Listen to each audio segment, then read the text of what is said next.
This Torah class is brought to you by TorahAnytime.com.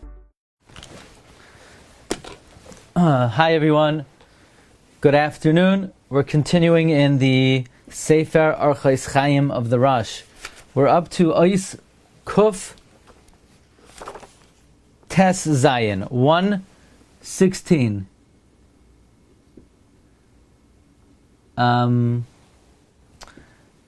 Ois Kuf Tes Zayin 1:16. Al ta'amol laruach. Do not toil for emptiness. V'al tishma dvarim b'telem. Do not listen to empty words. Now, each one of these things is a whopper, and in combination, it's even more difficult.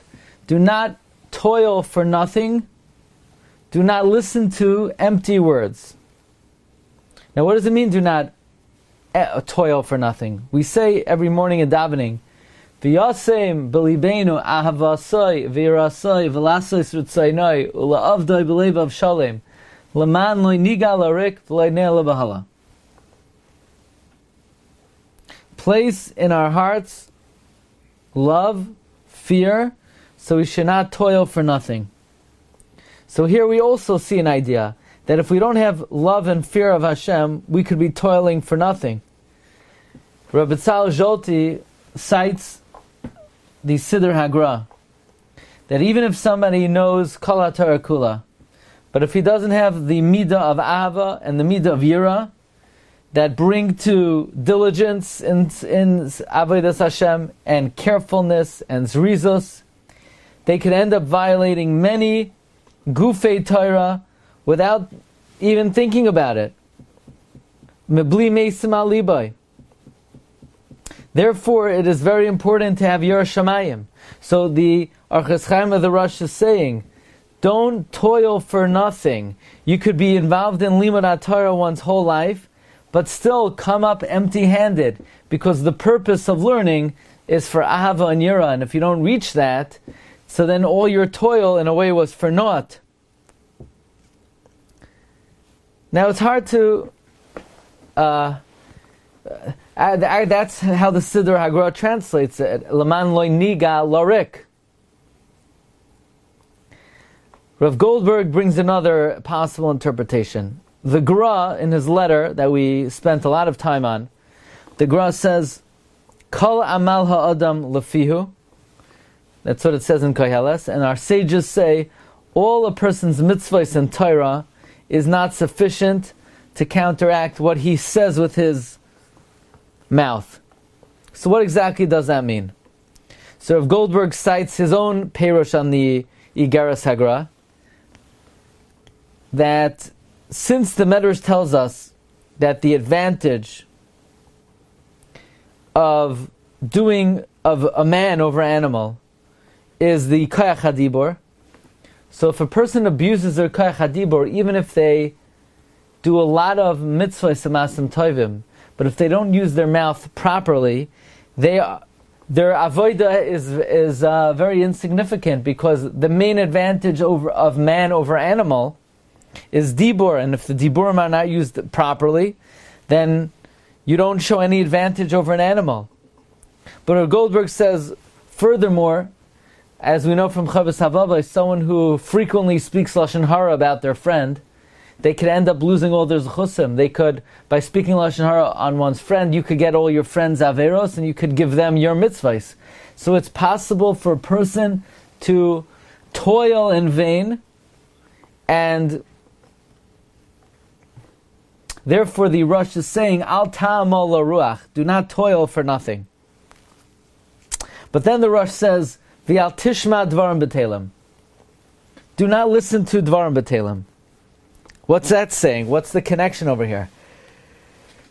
Rav Goldberg says that the Rosh is adding, not only does a person have to be careful not to speak dvarim b'telem, as we just learned that by al ta'amol laruach, that by excessive chatter and speaking about one's friend, you could end up losing all your mitzvos. Aside from not speaking excessively, don't even listen to excessive nonsense. Okay, I'm driving in the car. I could turn on some inane talk radio about the New York Yankees. Okay, nothing wrong. It's not Lashon Hara. Maybe it's not Dvarim Asurim. Yeah, but it's empty. What possibly could you learn from that? What could you gain out of that? So Dvarim B'Telim. You need to be careful. The ear should try to be careful not to hear Dvarim B'Telim. The same way you don't want to waste your time in this world, you don't want your listenings in this world to be wasteful. In fact, we know the Gemara in Ksubah says on Daf Hey Amud Beis, Al yishama adam la'aznav dvarim b'telim im shein nichvais tchila levarim. One should be careful not to hear dvarim b'telim because the ear is first burnt in Gehenna before any other aver. So it's very interesting. Nowhere does it say don't look at dvarim b'telim. It doesn't say not to look at. Don't look at the table. Why are you looking at the table? For what? What do you get out of it? It doesn't say anywhere, don't look at the... No, don't feel the wall. You're having a touch that's B'Telim. Nowhere does it say, don't look at something for nothing. Don't...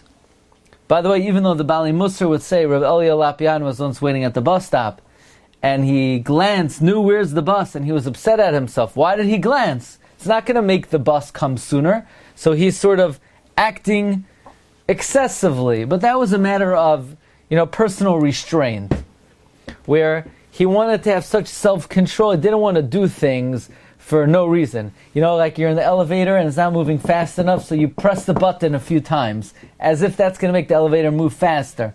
Or you're on a street corner in New York and you press the button, like, you really think pressing that button is going to make the light change faster? I mean, come on. How long have you been living in New York City?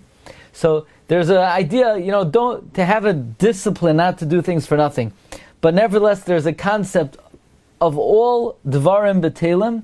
The sense of hearing needs to be the most pristine.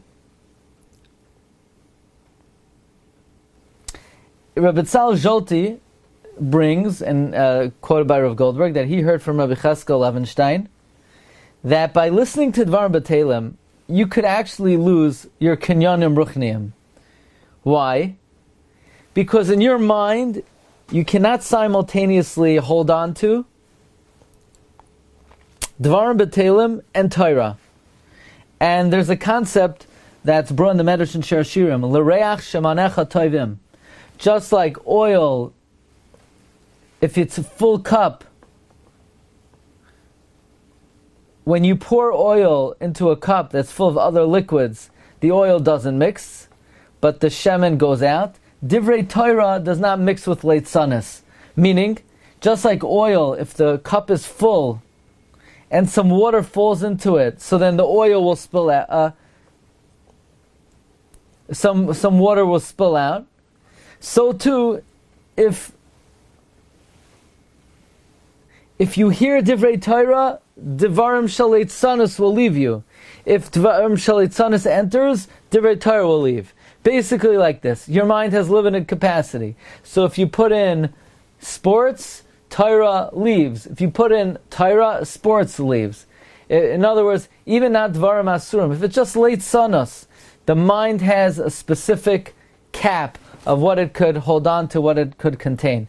Even though the Medrash specifically says Torah and Leitzanos, Rav Goldberg says it's reasonable that anything which is not needed for this inyan is called Leitzanos relative to Torah. So therefore, you don't even want to, even if you're in a makam that you can't learn, it's not good to fill up on Dvarim Leitzanos or Dvarim B'Telim there, because your mind has limited capacity. It's either one or the other. Okay, so that's Ois Kuf Tezayin. Bez Hashem, tomorrow we will continue. Wishing everyone a wonderful day. Bracha v'hatzlacha.